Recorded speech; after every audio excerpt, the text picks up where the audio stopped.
Love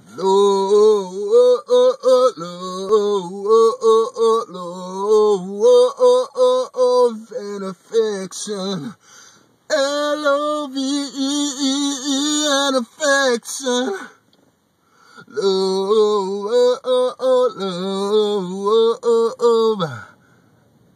I hope I'm not sounding too desperate. I want love and affection. Loveeee, love. Alright, hey, what's going on, social media world? This is, y'all know who this is. No, I'm kidding. But I'm here and I wanted to do a video on relationships and dating. And when the dating goes from dating and goes from just dating into being a relationship. One thing I realize about myself, and then also I'm going to read 14 of Vixen magazine's tips for knowing that you're not in a relationship, which is cute. Some of them are cute, some of them are not. So anyway, here we go. One thing that I realized about my dating habits is when I was, I guess you could say, learning how to date back in college, it would seem like the people that I would date, the point of view would often be to say things like, when you date someone, that you shouldn't date other people because when you're dating one person, you don't have time to date other people and seriously get to know the other people and stuff like that. And I would hear that kind of consistently. And even though it was just interesting that not many people, or enough people had that point of view. And they would say it sort of like, yeah, of course, that's how dating is done. You can only date one person at a time. There's no way that you could date other people. Like, after the first date, you should be exclusive to that one person because there's no other way that you can get to know them. If the first date goes well, then you should only date that person because there's no other way that you can get to learn that person and other people at the same time. So I think in my mind, even though I didn't necessarily, critique, another form of the word critique, but analyze it, criticize it logically. But I think I sort of just accepted it as, well, I guess that's just how people are, and I guess that's just how dating is. So I guess that I should just be that way, kind of. And I realize that what that does, when I think about it logically and critically, there's the word, critically. When I think about it logically and critically, what it does is it puts a lot of stress on that one person who you've only had like one date with. So as much as you want to be like, I don't have time to date other people, I can only date one person at a time from jump.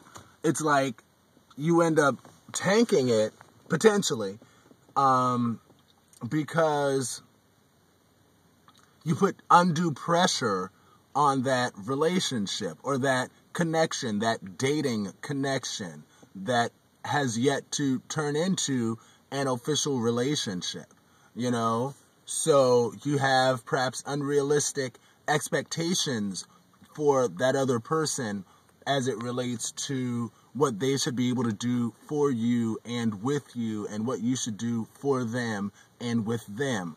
So again, it just puts undue stress on the relationship. But then the other end of that token is, so like I said, this video is not me giving an answer to this issue. My purpose of this video is just to discuss this, because the other end of that same token, or the other side of that same token, is the fact that you don't want to be like dating around forever. Some people do. Some people like polygamous relationships, and I'm not downing them per se. I guess it's just a different point of view on relationships. But for myself, and I guess people who think like me, your goal would be to end up dating that person who will be that person for you for life, you know? So, but you don't want to put that kind of pressure on the relationship from jump. You don't want to be like, I'm dating you exclusively so I can get to know you exclusively, but hopefully, well, not hopefully, but I mean, I know that you're going to be the one, period. I don't know how to word this without it sounding kind of skank at the same time. You know, like I said, this video is just sort of my thoughts. How many minutes? 5 freaking minutes? It's because I took so long with the song in the beginning. Loveeee and affection. Anyway, but y'all like that, though. Y'all know y'all like that. Anyway, whatever. But yeah, it kind of puts undue stress on the relationship a little too soon to be like that. So maybe the answer, if there is a prescription solution for the problem, other than the people who are blowing their horn. It's not blowing their horn. The car alarm went off. I hope y'all can still hear me because I'm not doing this again. But whatever. So, thank you.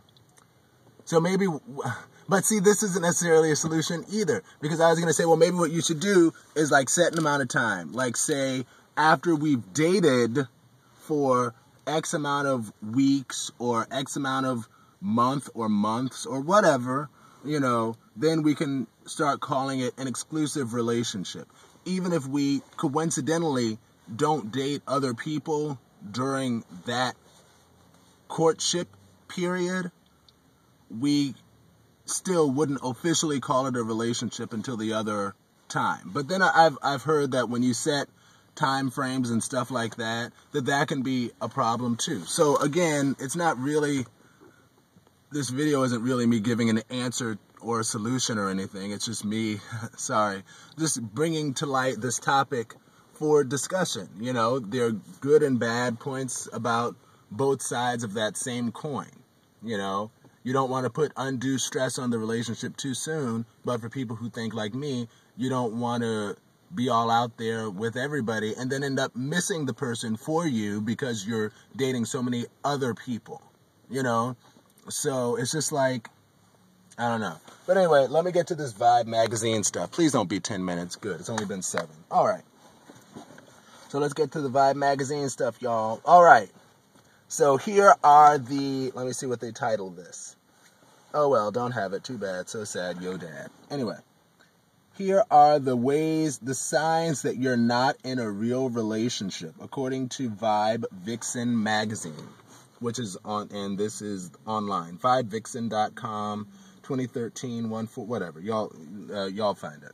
I posted it on my Twitter, at AOCM01.com. Wait, no, at AOCM01 is my Twitter, and it's also on my Tumblr, which is at AOCM01, and stuff. So anyway, here we go. The first way to tell that you're not in a real relationship, quote, real relationship, end quote, is first, you've only been out once and you slept together. Yeah, that, I don't want to say that should go without saying, but, I kind of, back in the day, I kind of had to learn this lesson the hard way. But, it's kind of true, you know? It's not kind of true. Well, I don't want to say it's kind of true, because I got into a whole Instagram debate with this fool who was like, I slept with my significant other on the first date, and we still together 7 years later, so you don't know what you're talking about. You trying to give bad advice. And I'm like, whatever, I don't know. And then he did kind of call my bluff when he was like, I bet you ain't even in a 7-year relationship, are you? And at that time, I was actually just getting out of a relationship that didn't even last like a half a year. So it kind of hurt when he said that. But whatever. The next part is, because it was true. I haven't been in a relationship that lasted 7 years. So I guess it's like, who am I to speak? But my point of view, my thought pattern is if you sleep with them on the first night, chances are they're not looking for the long-term relationship from you. But that's my thoughts on it. The second one is you've known each other for less than a week. Physician, heal thyself. Yes. Because sometimes you be thinking that it's a relationship a little too soon. And that's exactly what I was just talking about for the past 10 minutes.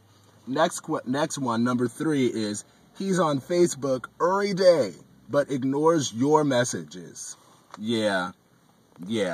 So that's a sign. Everybody's done a video about that, but that's true. Y'all should know that by now. If you see him Facebooking, but he ain't got back to your text message yet, he ain't giving you that love and affection that you deserve. So, the next one is he forbids going out with you in public.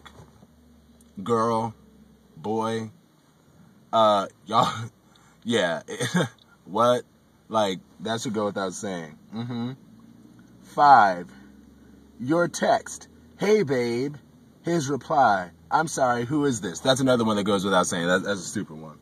But yeah, like, I'm sorry, who is this? If he hasn't even saved your number in his phone, yeah, sorry, too bad. And you shouldn't text him, hey babe, at that point. Anyway. 6, every date involves alcohol. As somebody who doesn't drink, I've not really experienced this, but it makes sense from a logical standpoint. 7, he keeps canceling plans with you. He's dating somebody else, girl and boy. No, I'm kidding. Not necessarily, but it is what it is. Whatever. 8, you ask him what he wants for his birthday, and his reply is, I just want to be alone.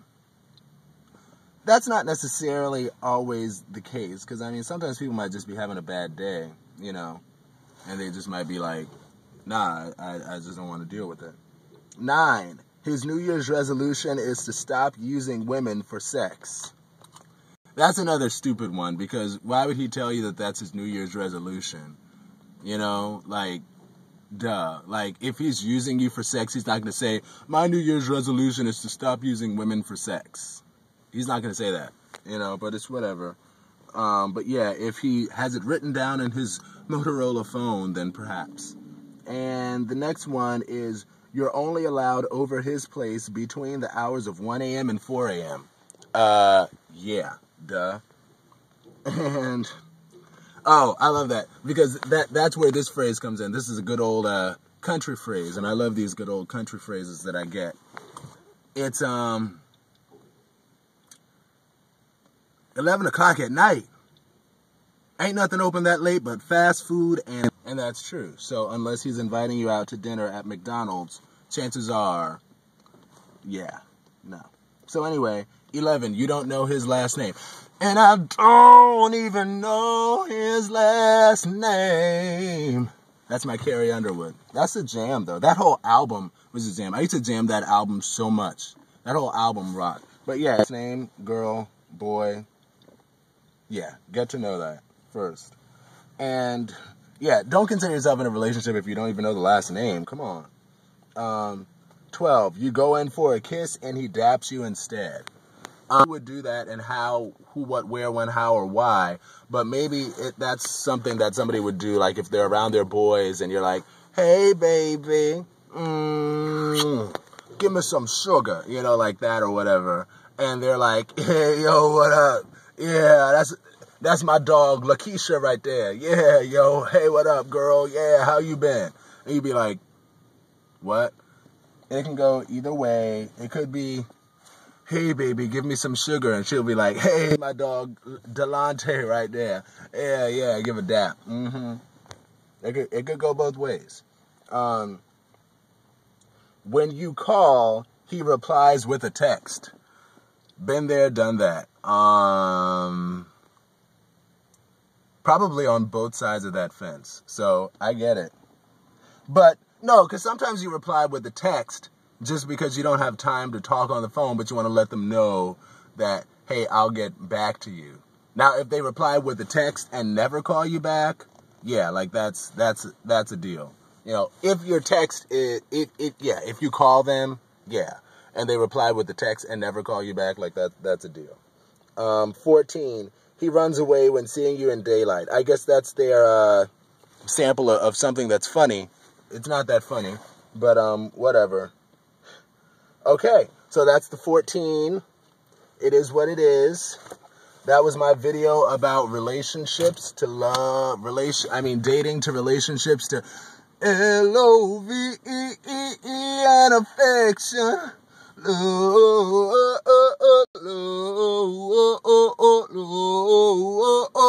Love and affection. Loveeee and affection. Anyway, all right. Talk to y'all later. Peace. Be blessed.